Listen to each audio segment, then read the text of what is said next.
하나님 말씀 보겠습니다. 하나님 말씀 두 군데 봅니다. 구약 한 구절, 신약 한 구절. 먼저 구약 성경 출애굽기 20장 13절 한 절 보도록 하겠습니다. 출애굽기 20장 13절 한 절입니다. 같이 읽습니다. 살인하지 말라. 그리고 마태복음 5장입니다. 마태복음 5장 21절, 22절 두 절만 보겠습니다. 마태복음 5장 21절, 22절 두 절입니다. 같이 읽습니다. 옛사람에게 말한 바 살인하지 말라. 누구든지 살인하면 심판을 받게 되리라 하였다는 것을 너희가 들었으나 나는 너희에게 이르노니 형제에게 노하는 자마다 심판을 받게 되고 형제를 대하여 나가라 하는 자는 공회에 잡혀가게 되고 미련한 놈이라 하는 자는 지옥불에 들어가게 되리라.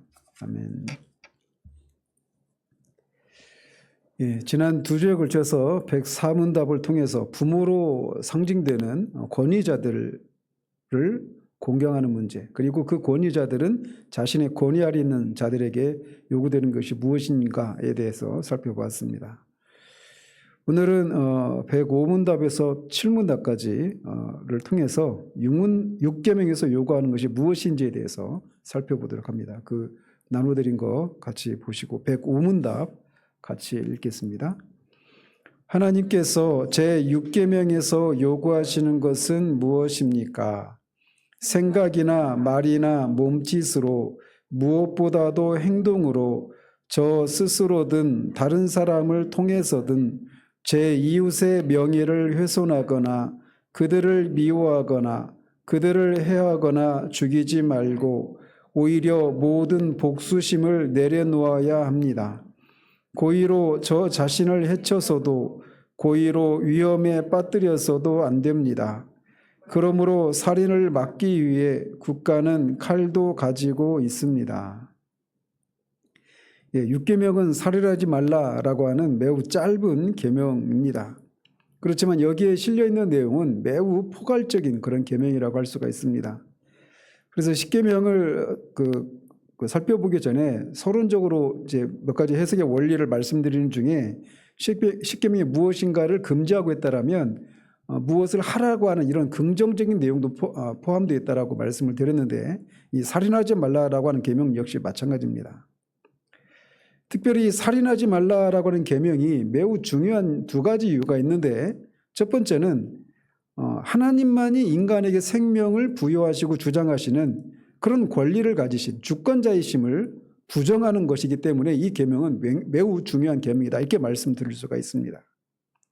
스스로든지 아니면 내 자신을 해야 하는 것도 마찬가지고 다른 사람을 해야 하는 것 역시 마찬가지 하나님의 주권을 도전하는 그런 심각한 죄라고 하는 것을 성경은 우리에게 말해주고 있습니다. 그런 면에서 중요하다는 거죠. 그리고 또 하나 이 살인하지 말라고 하는 계명의 중요한 또 다른 이유는 살인은 결국은 하나님의 형상으로 된 인간을 해야 하는 거란 말이죠. 그래서 하나님의 형상으로 된 인간의 존엄성을 파괴함으로 인해서 자신이 피조물임을 부인하는 이런 죄이기 때문에 살인하지 말라라고 하는 계명이 매우 중요한 계명이다라고 할 수가 있습니다. 우리 주님은 인간의 생명이 천하보다 귀하다라고 말씀하십니다. 그 이유는 모든 인간이 다 하나님의 형상으로 되어진 존재이기 때문이다라고 말하고 있습니다. 예술가든 작가든 어떤 사람이든지 자신의 혼과 영을 다해서 바쳐서 만든 그 작품이나 소설, 문화, 드라마나 이런 모든 것들은 자신의 분신처럼 소중하게 여깁니다. 그래서 작가들은 자신의 책이 누군가에게 불태워지는 거 이거 굉장히 중요하게 여깁니다. 우리는 그냥 10,000원짜리, 몇만 원짜리 이렇게 태우는 그런 것일 수 있지만 그 작가 입장에서 보면 자신의 영혼을 태우는 것 같은 그런 고통을 느끼는 거예요. 하물며 하나님이 자신의 형상으로 빚어진 인간의 생명을 소중하게 생각하지 않겠습니까? 그렇기 때문에 그것을 훼손하는 죄에 대해서 다른 죄보다도 더 무겁게 그 책임을 물으시는 겁니다. 헤르만 바빙크는 인간으로 남아있는 한 아무리 손상당하고 희미하더라도 사람은 하나님의 형상을 소유한다라고 말을 합니다. 이게 성경적인 인간관이에요. 그런데 이것에서 우리 시대가 얼마나 이것에서 멀어져 있는지, 심지어는 우리들조차도 누군가를 바라볼 때 저렇게 사느니 차라리 그냥 죽는 게 더 낫지 않을까라고 하는 이런 생각들이 있지 않습니까? 우리도 모르게 그 사람을 향해서 불쌍히 여기는 마음에서 생겨난 마음이든지 어떻든지 간에 우리 안에서조차도 이 모든 인간이 하나님의 형상으로 되어져 있다라고 하는 이 생각을 우리도 모르게 그렇게 부정하는 이런 것들이 있을 수 있단 말이죠. 어쨌든 성경은 이렇게 인간의 생명은 오직 하나님만이 주장하시는 그런 이유 때문에, 그리고 모든 인간은 하나님의 형상으로 지어진 존재이기 때문에 살인하지 말라라고 하는 이 계명에 대해서 매우 중하게 여긴다라고 할 수가 있습니다. 그래서 우리는 우리 생명을 보존하려고 또 다른 사람의 생명을 보존하는 일에 힘을 써야 합니다. 이건 의무입니다. 그래서 먼저는 우리 자신의 생명을 보존하기 위해서 우리가 수행해야 될 의무들이 있는 겁니다. 이를테면 우리를 죽이려고 막 하는 그런 시도를 우리가 그런 일을 당할 때 그냥 폭력을 행사하지 않으려고 그냥 무책임하게 막 무방비 상태로 이렇게 당하는 거, 이거는 옳은 게 아니에요. 이렇게 말씀드리는 이유는 이런 걸 주장하는 사람들이 있기 때문에 그렇습니다. 평화주의자들이라고 말하는 사람들이 이런 걸 주장해요. 그래서 정당 방위를 하지 않고 그냥 죽어야 된다 이렇게까지 얘기하는 극단적인 사람들도 있어요. 그러나 그런 경우에는 그 사람이 자신의 생명을 해야 하는 것을 정당화시키는 그런 것이 되고 또 내 생명을 보존해야 된다라고 하는 이런 의무를 게을리하는 그런 것이기 때문에 우리는 이런 것에서 미혹되어서는 안 되는 것이죠. 그래서 다른 사람들로부터 우리가 해를 당하거나 급기야는 어떤 목숨을 당할 수도 있는 이런 상황 가운데서 우리가 정당 방위를 행사하는 것은 정당한 것이다라고 할 수가 있습니다. 뿐만 아니라 우리는 추위나 더위나 또 맹수는 우리 시대는 맹수 이런 것들은 없겠지만 아무튼 우리의 목숨을 유지하기 위해서 우리의 생명을 유지하기 위해서 필요한 그런 의식주나 관련된 이런 것들을 우리가 또 이런 것들을 통해서 우리의 생명을 보호하고 유지하기 위한 이런 노력들을 우리가 게을리해서는 안 됩니다.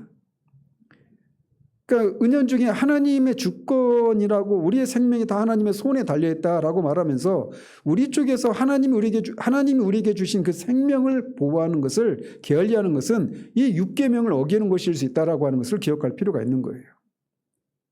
마찬가지로 우리가 먹는 거나 마시는 거 또는 잠을 적당히 자고 절제하는 것을 통해서 우리 몸에 적절한 그런 영양과 원기를 공급하는 것, 이건 역시 우리가 살인하지 말라라고 하는 것이 포함하고 있는 적극적인 측면을 우리가 수행하는 그런 일일 수 있다라고 하는 것을 기억할 필요가 있습니다. 또 우리가 노동이나 적당한 오락을 함으로써 몸을 강건하게 한다든지 또 반대로 몸을 쉬게 한다든지 이런 건 역시 필요한 일입니다. 데이빗 브레이너드라고 하는 인디언 선교사로 가셨던 그 분이 있는데 제 기억으로 29살에 돌아가셨습니다. 굉장히 젊은 나이에 돌아가셨죠. 근데 나중에 이제 그의 일기 속에서 보면 자신이 그렇게 결국은 이제 병에 걸려서 일찍 죽었어요. 그때 당시 나이 평균 수명으로 쳐도 엄청 빨리 죽은 겁니다. 근데 자신이 그 영혼을 섬기기 위해서 그렇게 한 것인데 나중에는 그런 얘기를 하는 거예요. 본인도. 그러니까 내가 조금 더 몸을 더 관리하고 시간을 더 이렇게 사용해서 주님을 위해서 영혼들을 위해서 조금 더 이렇게 좀 지혜롭게 했더라면 이런 후회 비슷한 얘기를 한단 말이죠. 그래서 우리가 이런 어떤 우리 몸을 적당히 씌워주고 하는 이런 것을 일에 우리가 우리를 몰아넣는 이런 것이 마냥 주님을 위해서 충성하는 것이다 이렇게 생각하는 것은 또 이 살인하지 말라라는 계명이 포함하고 있는 이 적극적인 측면과 관련해서 우리가 잘못 생각하고 있는 것일 수 있습니다. 물론 하나님이 그렇게 우리를 그렇게 인도하실 수도 있습니다. 그러나 항상 그런 건 아니라고 하는 것을 기억할 필요가 있는 거예요. 마찬가지로 병에서 낫고 건강을 회복하기 위해서 뭐 약을 이용한다든지 의술을 이용한다든지 이런 것들 역시 필요한 겁니다. 거듭 말씀드리지만 이런 거를 또 그렇게 하지 않는 그런 사람들도 있잖아요. 무슨 주의자들이 있죠. 이런 어떤 아나키 이런 사람들도 이런 거에 해당됩니다. 그래서 이런 것들이 그냥 멀리 있는 얘기들이 아니라 우리 일상의 삶 가운데서 굉장히 이 육계명과 관련해서 우리가 잘못 생각하고 있는, 우리도 모르게 어기고 있는 이런 사례들이 굉장히 우리 일상생활에 많이 존재하고 있어요. 이렇게 우리는 다양한 방식으로 우리의 생명을 유지하고 보호하기 위한 노력들을 게을리해서는 안 됩니다. 마찬가지로 우리는 다른 사람의 생명을 보존하기 위한 노력도 기울여야 합니다. 이를테면 나라의 주권자들이 있잖아요. 대통령이나 어떤 도시의 시장이랄지 이런 주권자들이나 재판장 그리고 손에 권세를 갖고 있는 그런 사람들은 무죄한 자가 압박을 받고 부당한 대우를 받고 생명의 위험에 직면했을 때 그들의 생명을 보호해 줄 의무가 있는 겁니다. 지금 최혜병 관련해서 지금 특검을 하기 위한 청문회를 지금 하고 있는데 그거 보면서 정말 그 자신의 명예를 위해서 그 병사를 사지에 몰아넣는 이거는 있을 수가 없는 일이죠. 또 재판관들이 그 참론에서 말하고 있는 것처럼 악인을 의롭다 하고 의인을 악하다 하는 이 두 사람은 다 여호와께 미움을 받는다라고 성경이 말하고 있는데 이런 식으로 악인들을 의롭다고 하고 의인을 악인이라고 말하는 증거를 조작해서 악인으로 만들고 범죄자로 만드는 또는 범죄가 명백한데도 불구하고 그것을 아무런 죄가 없다라고 무죄라고 그렇게 선고한다든지 검찰 측면에서 아예 기소조차 수사조차 않는 이런 것들도 다 하나님이 미워하시는 일이고 이런 것 때문에 누군가가 생명을 자살로 억울한 일을 당해서 자살로 이어진다든지 이런 것들도 다 역시 넓은 의미에서 보면 다 살인죄에 해당되는 죄라고 할 수가 있습니다. 그래서 이런 것들에 대해서 하나님이 다 보고 계시죠. 또 모든 사람은 가난하고 곤궁한 자와 같은 사람에게 각기 능력에 따라서 생활에 필요한 것들을 나누어 주어야 합니다. 야고보서도 만일 형제나 자매가 헐벗고 일용할 양식이 없는데 너희 중에 누구든지 그에게 이르되 평안히 가라 덥게 하라 배부르게 하라 하며 그 몸에 쓸 것을 주지 아니하면 무슨 유익이 있으리요? 라고 말합니다. 그래서 이런 어떤 필요가 있는 사람들에게 우리가 도움을 주는 것 이건 역시 성경이 육계명과 관련해서 우리에게 명하고 있는 계명이라고 할 수가 있는 겁니다. 또 모든 사람은 모든 악행을 금지하고 어떤 사람에게도 해를 주어서는 안 됩니다. 그런데 이 요리문답은 이 해를 준다라고 할 때 이것을 생각이나 말이나 우리의 몸짓이나 이런 것으로 또 우리가 직접 하든지 다른 사람을 통해서 그런 일을 해서도 안 되고 그 사람의 명예를 훼손하는 일도 안 된다라고 말합니다. 그런 것까지도 다 살인죄의 범주에 들어간다라고 말을 하고 있는 거예요. 그래서 살인하지 말라라는 이 계명이 굉장히 우리들에게 적용해 보면 정말 저나 여러분들 중에 살인죄를 저지르지 않은 사람이 한 사람도 없다라고 하는 것을 고백하게 됩니다. 요리문답은 이렇게 우리가 우리 자신을 포함해서 다른 사람, 즉 우리 이웃을 어떤 식으로든지 해쳐서도 안 되고 살인해서도 안 된다라고 그렇게 해석을 합니다. 그러면서 마지막 부분에 고의로 자기 자신을 해쳐서도 고의로 위험에 빠뜨려서도 안 됩니다라고 말을 합니다. 그러니까 결국은 이거를 자신이 스스로 자신을 해치는 거, 결국은 자해와 극단적으로는 자살의 경우가 여기에 해당되겠죠. 즉 성경은 우리에게 자살을 금지하고 있어요. 우리도 모르게 이 자살과 관련해서 우리가 이교도적인 그런 생각을 갖고 있는 경우들이 있습니다. 그래서 우리는 흔히 치욕적인 죽음이나 모질고 치욕스러운 고문을 당하는 그런 상황을 당하느니 차라리 죽어야 한다라고 생각하는 경우가 있습니다. 이를테면 정신대 할머니들 있지 않습니까? 그런 분들, 또는 성폭행을 당하는 여인들, 또는 독재 치하에서 수치스러운 고문을 당하는 그런 경우에 그런 수치스러운 삶을 사느니 차라리 그냥 자살하는 게 낫다, 이런 생각을 우리도 모르게 가지고 있단 말이에요. 특히나 군인이나 정치인과 같이 우리 시대 군인이나 정치인들 다 그런 것 같지는 않은데, 어쨌든 군인이나 정치인 같은 경우는 명예나 대의 명분, 이걸 굉장히 중요하게 여기는 그런 직군에 해당되는 사람들 아닙니까? 그래서 그런 사람들 같은 경우에는 그런 치욕을 당하는 경우에 스스로 자신의 생명을 취하는 일을 영웅시하는 경향까지 있습니다. 그렇지만 이것은 이교도적인 생각이라고 하는 것을 우리가 잊지 말아야 합니다. 자신의 생명이든 다른 사람의 생명이든 스스로 생명을 취할 권리가 사람에게는 없습니다. 인간의 생명은 오직 하나님만이 주장하실 수 있는 겁니다. 따라서 어떤 경우에도 자살을 하는 것은 합당하지 못합니다. 비록 이교도들이 어떤 경우에 자살을 감행하는 것이 그들에게는 일종의 덕목으로 간주되고 영웅적인 행위로 추앙받기도 하지만, 하나님의 법은 그런 것을 용납하지 않는다라고 하는 것을 우리가 여기서 분명히 해야 합니다. 근데 이제 한 가지 문제가 생기죠. 그러면 자살한 사람은 구원을 못 받느냐라고 한 이 문제와 관련해서 오랜 세월 동안 기독교 안에서 많은 논쟁이 있고, 지금도 명백하게 어떤 결론에 도달한 건 아닙니다. 성경은 분명히 인간의 생명은 오직 하나님만이 주장하시는 것이기 때문에 자살의 경우에도 죄다라고 분명히 명백하게 얘기하고 있어요. 그러나 그 죄가 과연 구원을 못 받는 것을 의미하느냐라고 할 때 문제가 생깁니다. 아니 자살은 당연히 구원 못 받죠, 이렇게 그냥 단순하게 생각할 수 없는 것이, 우리가 예수 그리스도를 믿을 때 우리 그리스도의 보혈은 우리의 과거와 현재와 미래의 모든 죄를 다 씻기에 충분하다라고 성경은 우리에게 말해주고 있단 말이에요.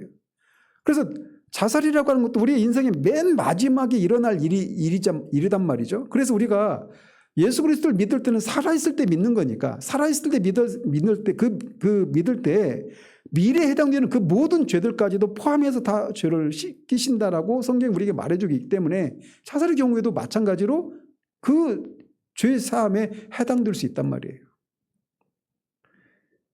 우리나라는 이런 문제에 대해서 굉장히 흑백 논리에 근거해서 구원 받는다, 못 받는다, 이걸 선명하게 결론을 내려고 하는 이런 게 있어요, 우리 안에. 근데 서양에서는 죽은 사람에 대한 영혼의 운명에 대해서 묻지 않습니다.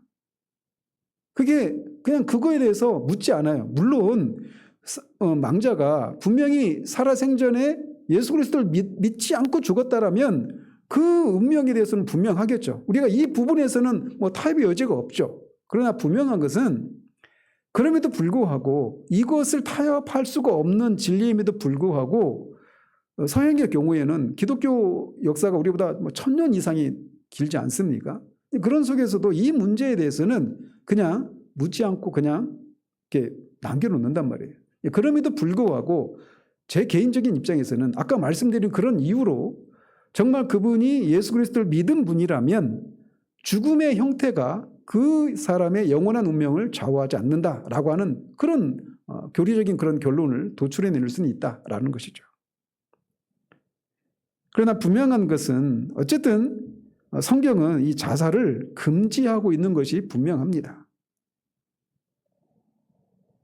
이렇게 성경은 분명하게 자신을 포함한 다른 사람의 생명을 죽이지 말라라고 말을 합니다.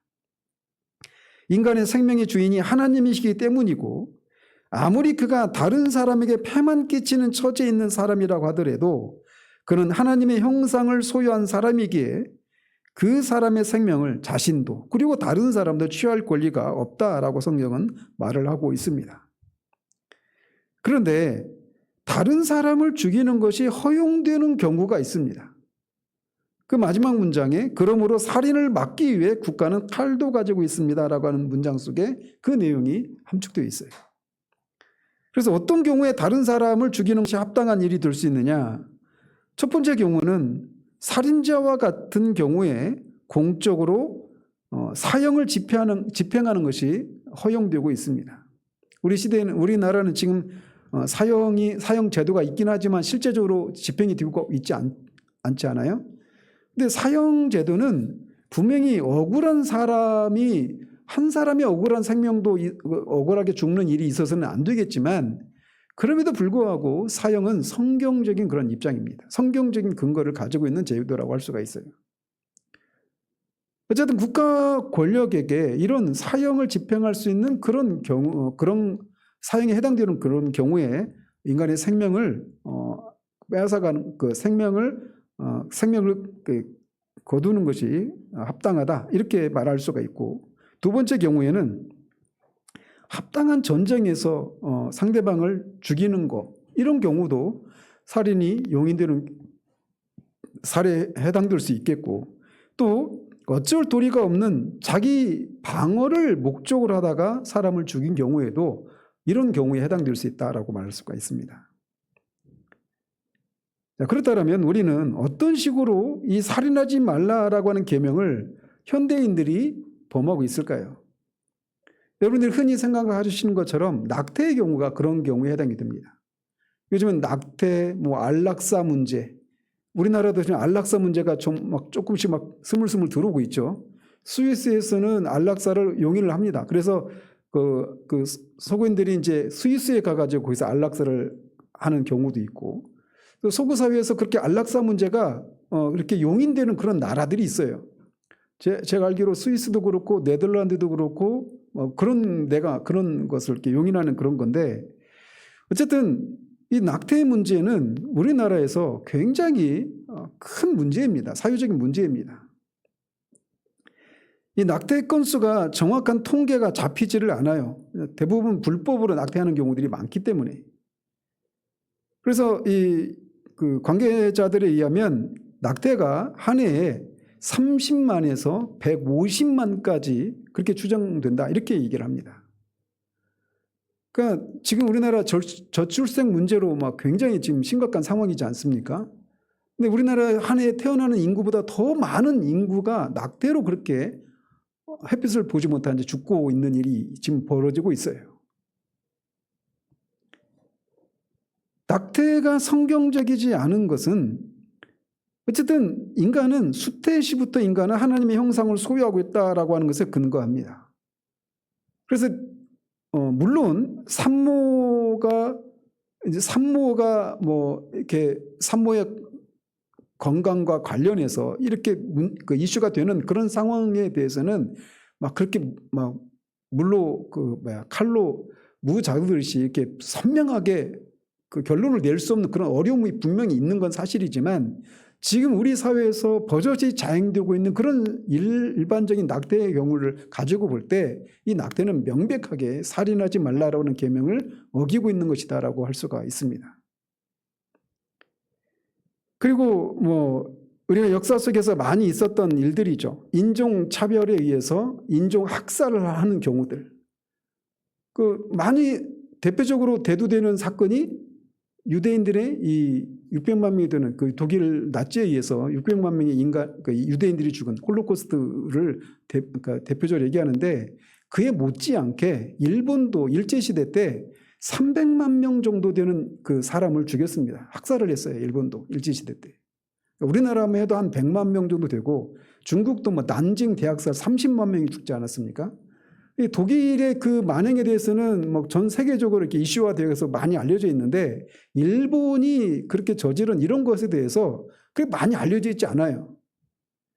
근데 어쨌든 이런 인종차별에 의해서 이렇게 인종학살을 하는 이런 것들의 그 배경에 들어가 보면 찰스 다윈의 이 진화론이 거기에 들어가 있습니다. 그래서 진화론에 의하면 적자 생존의 원칙에 의해서 우월한 그 종이 살아남는다 이렇게 얘기하잖아요. 여기에서 이제 각종 폐해가 나오는 겁니다. 여러분 학교 다닐 때 말더스의 인구론에 대해서 배우셨죠? 기억이 안 나십니까? 아무튼 이런 것도 여기에서 기인하는 거예요. 이 사상에서. 그러니까 살아남는 거, 우연한 종이 살아남아야 되는 거예요. 여기에서 이제 니체의 초인 사상도 여기서 나옵니다. 니체는 그런 얘기를 했어요.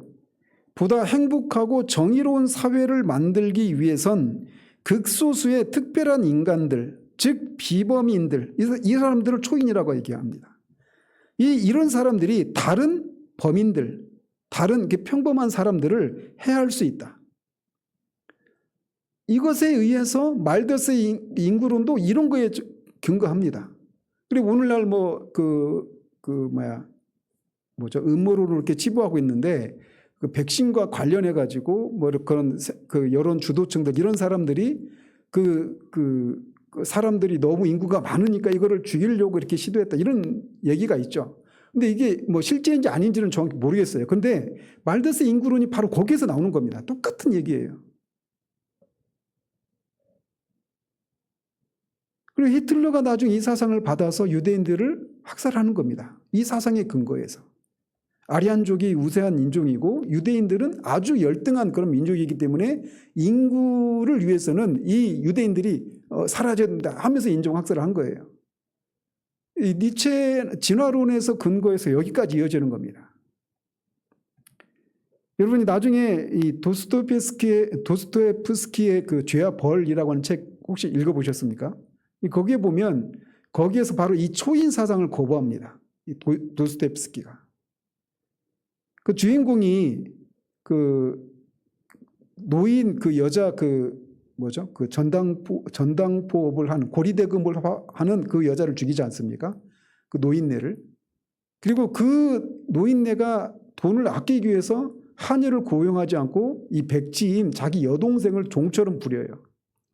근데 그런 걸 보면서 이제 주인공이 자신이 당하고 있는 이 억울한 상황과 또 사회에서 벌어지고 있는 여러 가지 그런 폐악들을 보면서 그렇게 정말 이 악덕 고리대금업자를 죽여서 그가 갖고 있는 재산을 정말 열악한 사람들한테 나눠주면 더 사회가 더 나아지지 않겠느냐라고 하면서 정말 인간 말종과 같은 사람은 죽여도 된다. 이렇게 얘기하면서 그를 죽이는 겁니다. 그러고 나서는 결국은 그가 그것 때문에 고통을 받죠. 그런 것들을 다루는 거예요. 근데 그 배경에 보면 이런 사상을 거부하는 그런 사상이 녹아있는 거예요. 그 소설 속에. 어쨌든 니체도 그렇고 우리가 여러분 사디스트라는 말 아시죠? 그 사디스트는 가학을 하는 것을 통해서 쾌감을 느끼는 이런 변태 성욕자를 사디스트 이렇게 말하지 않습니까? 반대로 마조이스트는 이제 맞는 것을 통해서 쾌락을 느끼는 이런 변태 성욕을 이제 마조이스트라고 말하는데 사디스트는 사람 이름입니다. 마르크 드 사드라고 하는 사람이 주장한 사상이에요.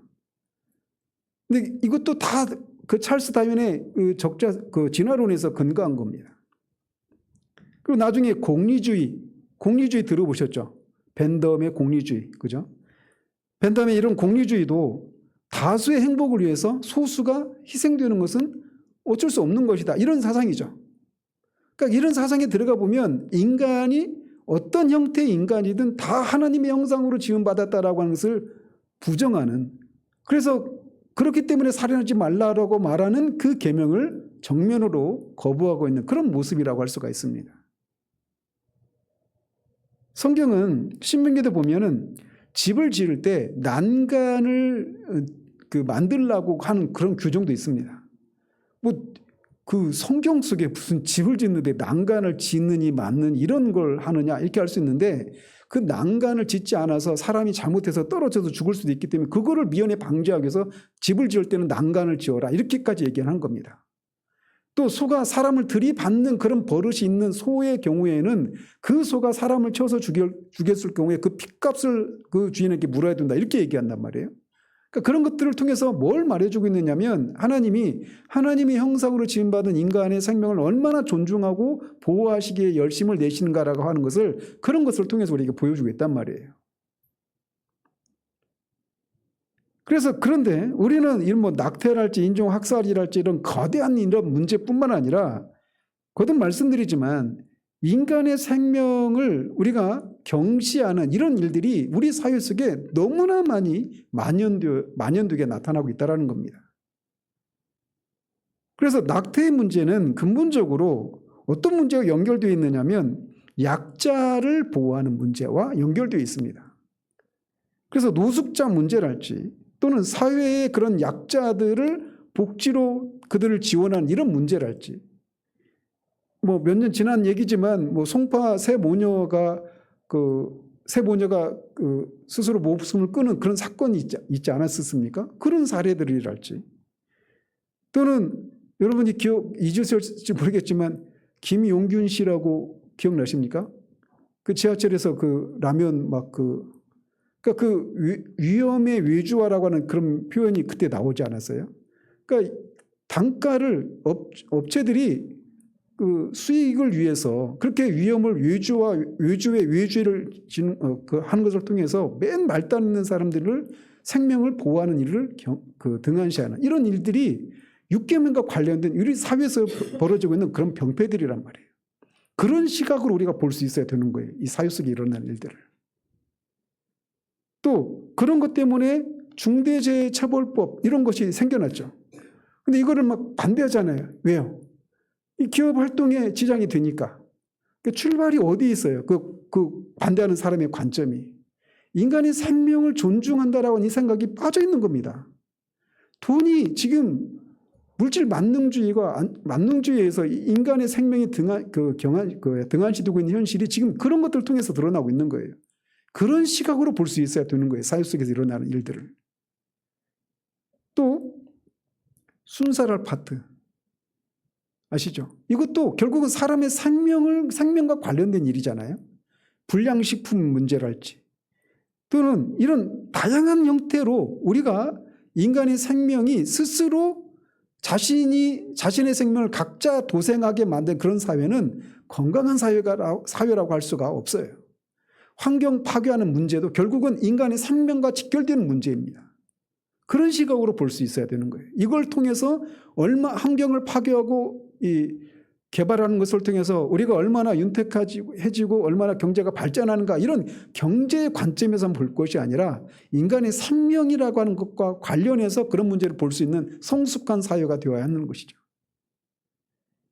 뿐만 아니라 지금도 우리는 그게 일상화 되어버렸기 때문에 우리가 무감각한 문제가 되었는데 부당해고의 문제도 역시 이 살인하지 말라라고 하는 계명과 직결되어 있는 문제입니다. 얼마나 노동 유연성 강화라고 하는 이런 경제 논리에 의해서 인간의 인간을 사람으로 보지 않고 어떤 숫자로만 보고 있는 이런 현실이 지금 우리 사회에 그냥 만연해 있잖아요. 노동자는 인건비가 아니라 인간입니다.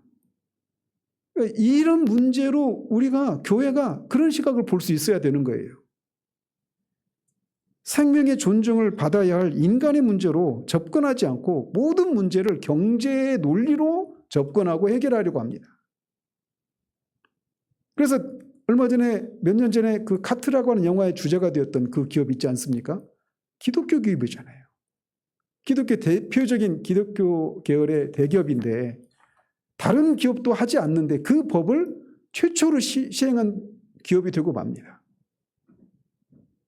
북한의 기아 문제, 의료 부족 사태 이런 문제도 생명 존중의 문제로 접근을 해야지 정치적인 논리만으로 접근을 해서는 안 되는 거예요. 적자 생존의 법칙, 정글이 되어버린 사회는 지극히 비성경적인 사회입니다. 그래서 이런 문제를 우리가 이 6계명과 관련해서 우리 사회 속에서 벌어지고 있는 이런 문제를 제가 다 언급한 건 아닙니다. 몇몇 사례들만 언급을 한 것이죠.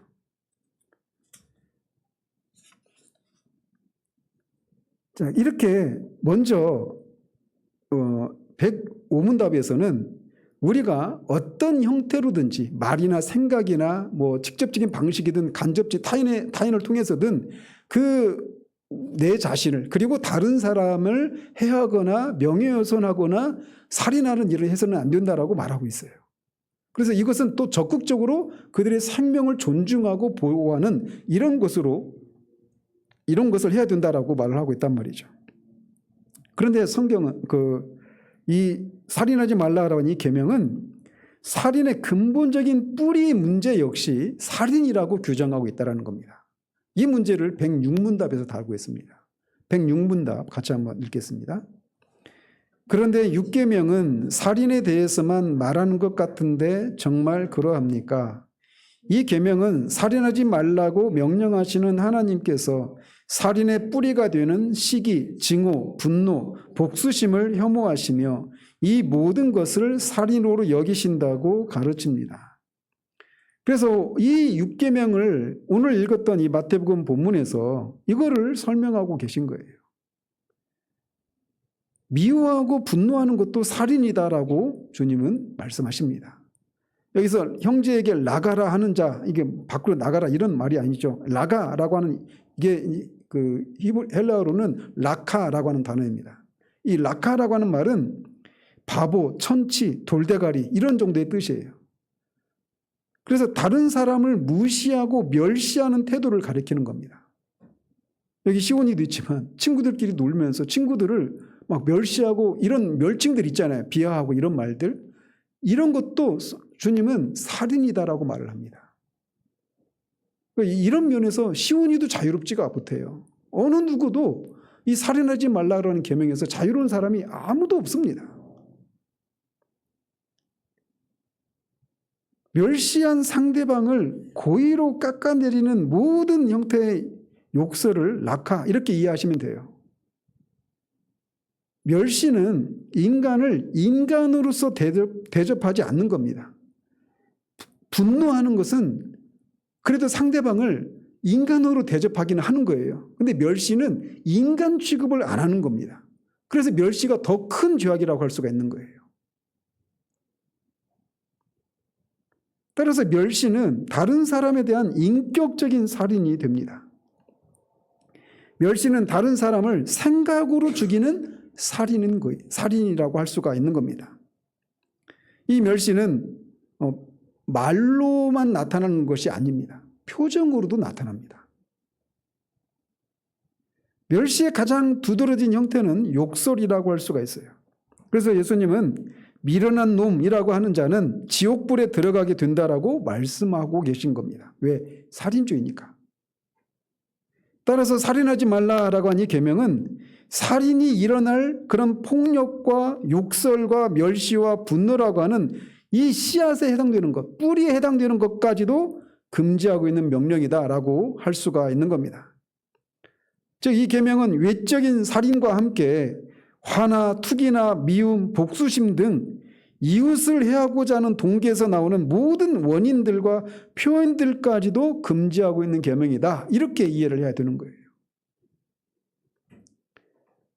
단지 말로만이 아니라 생각이나 의지로도 우리는 우리 자신이나 다른 사람이 해를 받기를 바라서도 안 되고 그 해를 받기를 위해서 어떤 표시나 말로써 그런 바람을 드러내서도 안 됩니다. 오히려 우리의 모든 것을 다해서 우리 자신과 다른 사람들의 생명을 보존하고 보호해서 우리 자신이 모든 사람에게 복의 근원이라고 하는 것을 드러내 보여야 하는 것입니다. 이를테면 그런데 이런 의미에서 우리 사회를 한번 보십시오. 우리가 얼마나 많은 그런 살인의 뿌리에 해당되는 그런 적대감과 혐오와 이런 것들에 우리가 얼마나 많이 노출되어 있는지. 특별히 우리 적대국의 국민들, 뭐 북한, 중국, 요즘은 중국이 막 그런 면에서 부상하고 있죠. 또 일본도 마찬가지입니다. 또 우리 기독교 안에서 교회에서 난민들을 향한 난민 혐오 이거 있죠. 동성애자들을 향한 혐오. 동성애는 명백히 죄입니다. 근데 그 죄된 명백하게 동성애를 반대하는 것을 반대하고 그것에 대해서 죄라고 말하는 것을 금지하려고 하는 그런 차별금지법에 대해서 저도 분명히 반대합니다. 성경적이지가 않아요. 그 분명히 죄악입니다. 동성애는. 그런데 그런 그들을 향한 혐오, 그 죄악을 반대하는 것에 이어서 그들을 향한 혐오, 그러면서 말씀드린 것처럼 그들에게 어떤 해를 당하기를 바라는 그런 마음을 품거나 어떤 표현을 하거나 의지를 표명하는, 이것은 명백하게 살인하지 말라고 하는 금지하는, 그러니까 이 살인하지 말라고 하는 계명을 어기는 것일 수 있다는 거예요. 빨갱이도 마찬가지죠. 우리 사회 속에서 빨갱이는 죽어도 된다. 이게 기독교인들이 갖고 있는 생각 중에 하나입니다. 모든 기독교인이 그런 생각을 갖는 건 아니지만, 근데 분명히 모든 인간, 빨갱이도 하나님의 형상이에요. 그러니까 이거를 우리가 잊어서는 안 되는 거예요. 또 무슬림에 대해서도 그렇죠. 그리고 여야의 유력 정치인들을 향해서도 얼마나 우리 사회가 그 사람들을 향해서 적대감을 불러일으킵니까? 그 상대방을 막 죽여야 되고 어떤 그 사람이 어떤 해를 당하기를 조장하는 이런 혐오의 발언들이, 여러분이 그 인터넷상에서 그 채팅창 한번 보십시오. 막 그런 데를 보면 제가 차마 읽을 수가 없을 정도로 그런 심한 혐오와 그런 적대감, 이런 것들을 막 그냥 버젓이 하고 있단 말이죠. 정치에 관심 있는 분들 일찍, 이찍, 구찍 이런 표현 아시죠? 마치 상대방 정치인이나 또는 어떤 정당을 지지하는 사람들은 죽어야 된다라고 하는 이런 생각이, 이런 혐오가 우리 사회를 지금 지배하고 있어요. 또 남녀 간의 문제도 마찬가지죠. 한남 아시죠? 모르세요? 한국 남자를 한남이라고 한대요. 그래서 이제 페미니스트라고 말하는 사람들이 한국의 남자들 비하하기 위해서 만들어낸 용어예요. 그런 용어들, 또는 그거에 대해 반대하면서 꼴페미, 메갈, 막 이런 용어들. 목사가 어떻게 그런 얘기 다 하냐. 근데 지금 우리 사회에서 그런 게 나와 같은 견해를 가지고 있지 않은 사람들, 그게 정치적인 견해든 뭐 사회 현상에 대한 견해든 간에 나와 같은 생각을 가지지 않은 사람에 대한 혐오가 그냥 너무나 그냥 정상적인 것처럼 보여질 정도로 그렇게 혐오가 이 사회를 지배하고 있어요. 이 문제를 우리가 교회가 잘 봐야 한다는 거예요. 근데 교회가 그런 것들을 앞장선다? 문제가 있는 겁니다. 그래서 교회가 이 한국사회에서 욕을 먹는 것 중에 하나도 바로 이런 것과 관련해서 나타나고 있는 현상이라고 할 수가 있어요.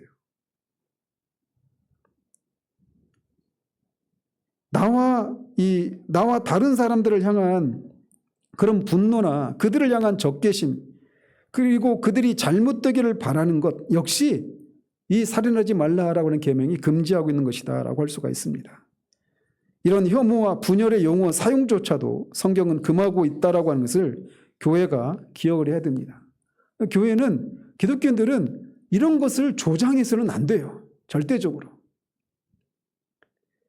우리는 이렇게 직간접적으로 우리 자신이나 다른 사람의 생명을 해하는 일을 해서는 안 된다라고 말을 합니다. 자, 그러면 이렇게 우리 자신과 다른 사람의 생명을 해하는 일을 하지 않으면 그것으로 충분한가? 그렇지 않다라는 겁니다. 이 문제를 107문답에서 이렇게 다룹니다. 같이 한번 읽습니다. 그러면 우리가 앞에서 말한 방식으로 이웃을 죽이지만 않으면 충분합니까? 아닙니다. 하나님께서는 시기와 증오와 분노를 정죄하실 때 우리 이웃을 우리 자신같이 사랑하고 우리 이웃에게 인내와 화평과 온유와 자비와 모든 친절을 보이고 할 수 있는 한 우리 이웃이 해를 당하지 않도록 지키며 우리 원수에게까지 선을 베풀라고 명령하시기 때문입니다. 이게 성경이 우리에게 요구하는 거예요. 근데 이게 우리 인간의 힘으로 가능하지가 않아요. 근데 가능하지 않다라고 해서 우리가 여기서 말하고 있는 것을 하지 않는 것을, 그 살인에 간접적으로 살인하고 해를 끼치는 것뿐만 아니라 그것의 원인이 되는 미움의 문제, 시기의 문제, 분노의 문제, 이런 것들을 정당화해서는 안 된다라는 겁니다. 이건 역시도 다 살인죄라고 하는 것을 기억할 필요가 있어요. 다른 사람의 인격을 멸시하는 것이 살인의 근본적인 원천입니다. 이 살인을 방지하기 위해서는 우리가 상대방의 인격을 존중할 뿐만 아니라 적극적으로 그 사람과의 관계를 개선하는 일을, 적극적인 행동을 할 필요가 있습니다. 그게 뭐냐? 우리 이웃을 우리 자신같이 사랑해야 합니다.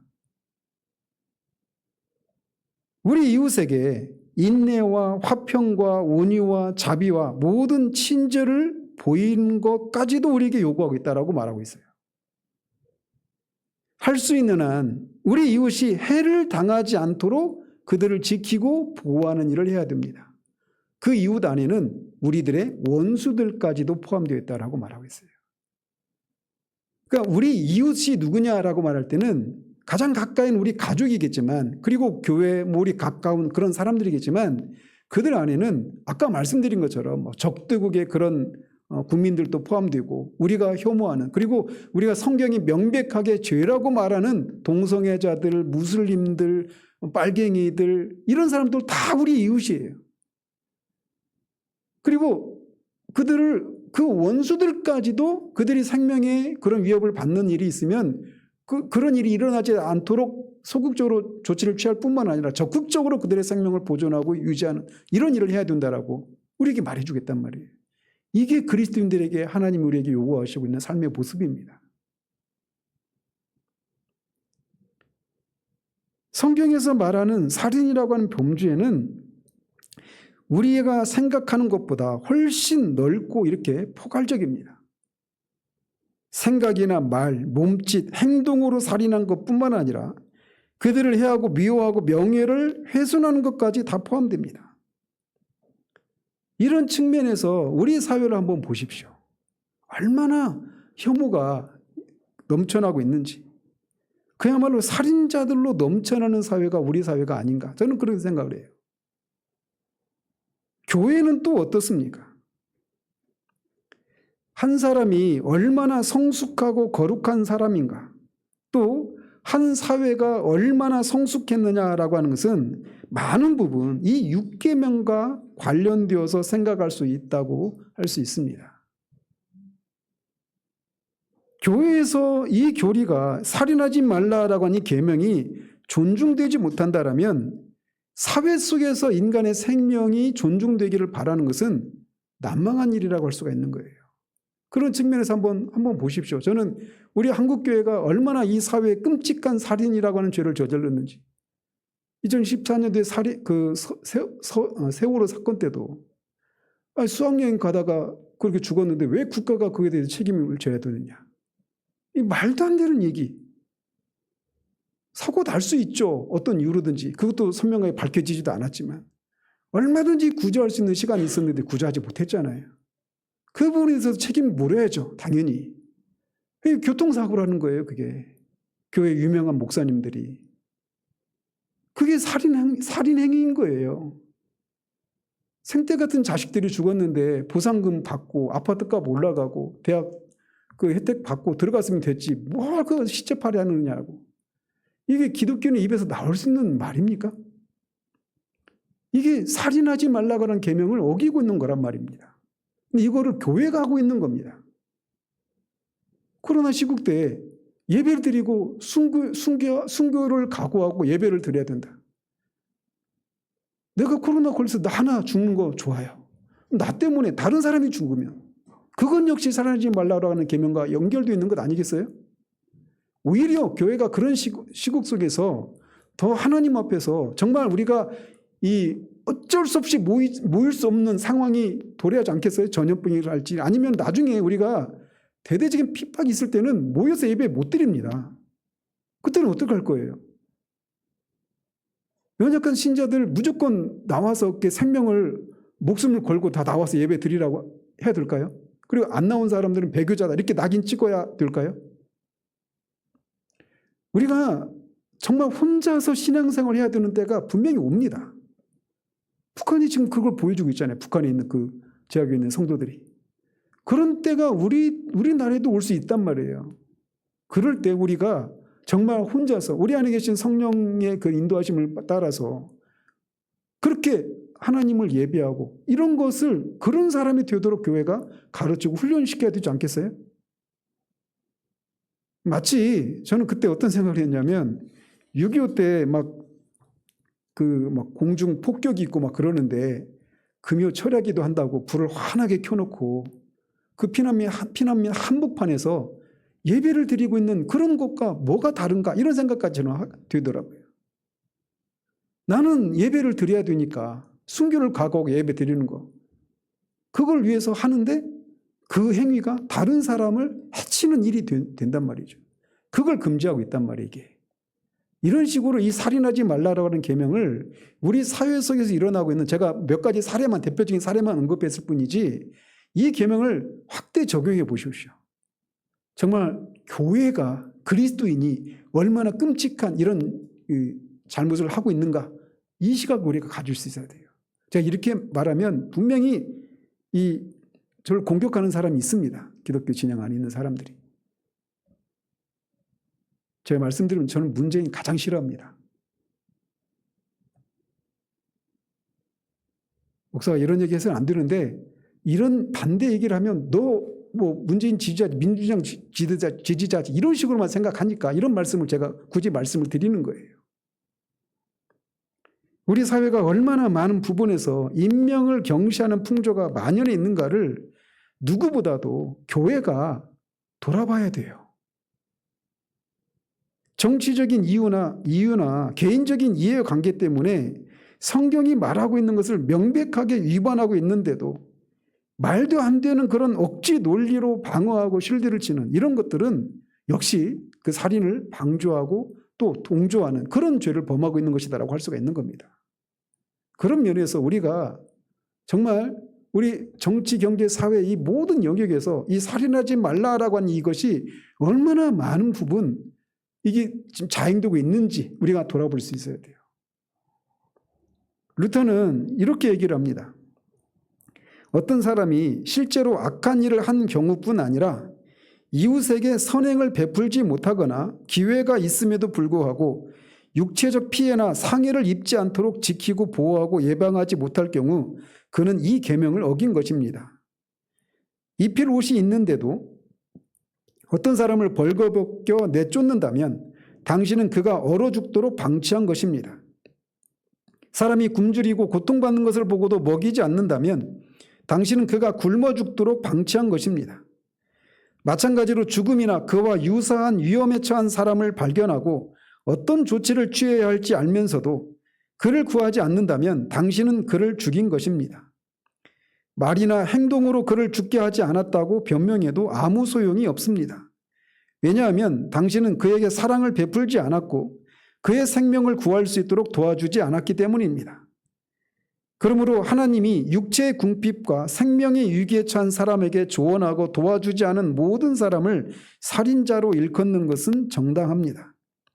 예수님이 친히 내가 줄일 때에 너희가 먹을 것을 주지 아니하였고 목마를 때에 마시게 하지 아니하였고 나그네 되었을 때에 영접하지 아니하였고 헐벗었을 때에 옷 입히지 아니하였고 병 들었을 때와 옥에 갇혔을 때에 돌보지 아니하였느니라고 선언하시는 것처럼 심판의 날에 하나님은 그런 자들에게 가장 무거운 형벌을 내리실 것입니다.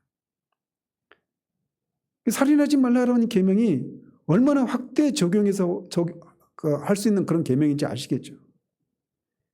또 마이클 호튼이라고 하는 조직신학자도 이렇게 말을 했어요. 우리는 자신의 거룩함, 근데 그 거룩함이 하나님이 그리 관심 갖지 않을 것 같은 방식의 거룩함을 위해서 세상을 단념해 왔다. 루터가 살던 시대의 수도사처럼 우리의 거룩함은 사람의 계명, 즉 춤추고 술 마시고 담배 피고 영화 보는 이런 것에 최대 관심을 기울이는 지극히 개인적이고 이기적인 것이다. 하지만 하나님의 거룩함은 관계성에 주목한다. 내가 세속적인 향락을 절제하는 것은 나에게 도움이 될 수 있지만 과연 그것이 내 이웃에게 어떤 유익을 주는가? 성경이 말하는 거룩함은 우리가 법에 따라 의무를 이행했는지에 대한 걱정과 염려의 사슬 속으로 자신을 몰아넣는 것이 아니라 즉 성경이 말하는 거룩함은 내가 이 계명을 지켰는가 아니었는가 이렇게 막 자신을 돌아보고 들여다보고 그렇게 하지 못한 것에 대해서 막 그 자책감을 느끼고 이런 것이 성경이 말하는 거룩함이 아니라는 거예요. 그럼 뭐냐? 자기 헌신이라는 구체적 행동으로 하나님과 이웃을 사랑하게 만드는 것과 관련이 있다. 하나님은 우리가 식당에서 일종의 증거로서 기도를 빼먹지 않는 것보다 굶주린 이웃을 보살피는지에 더 큰 관심을 가지신다.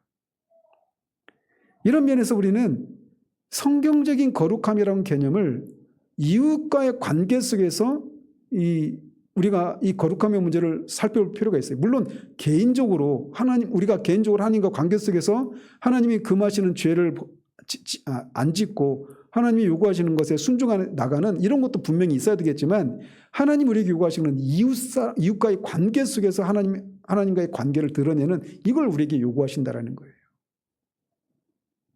성경이 말하는 거룩함은 명령의 경의를 표하는 문제가 아니라 하나님과 이웃사랑의 문제입니다. 그래서 칼빈도 이런 유사한 어조로 이웃의 구원과 복지를 등한시하고 자기 구원에만 초점을 맞추는 태도의 위험성을 언급한 바가 있습니다. 이 계명을 들춰볼 때, 이 계명 앞에 우리를 돌아볼 때 우리는 다 살인자들이었다라고 할 수밖에 없습니다. 어떤 형태로든지 우리는 누군가를 멸시하고 미워하고 시기하고 또 그들을 향해 분노를 표현하고 막 그 사람이 잘못되기를 바라고 어떻게 되기를 이런 마음이 그런 분노가 있고 그게 생각으로든지 말로든지 어떤 행동으로도 그런 일을 한 사람들이 바로 우리들입니다. 뿐만 아니라 이 계명이 요구하고 있는 적극적인 측면 그들을 보호하고 생명을 유지할 수 있도록 생명을 누릴 수 있도록 그렇게 해주는 그런 것은 더 하지 못했던 그런 측면에서 우리는 다 살인자들이었다라고 말할 수가 있는 겁니다. 직접적으로 사람을 죽이지는 않았을지 모르지만 근데 이거를 그랬던 우리가 그리스도의 대속의 은혜로 우리가 이 모든 죄에서 사함을 받은 사람들이에요.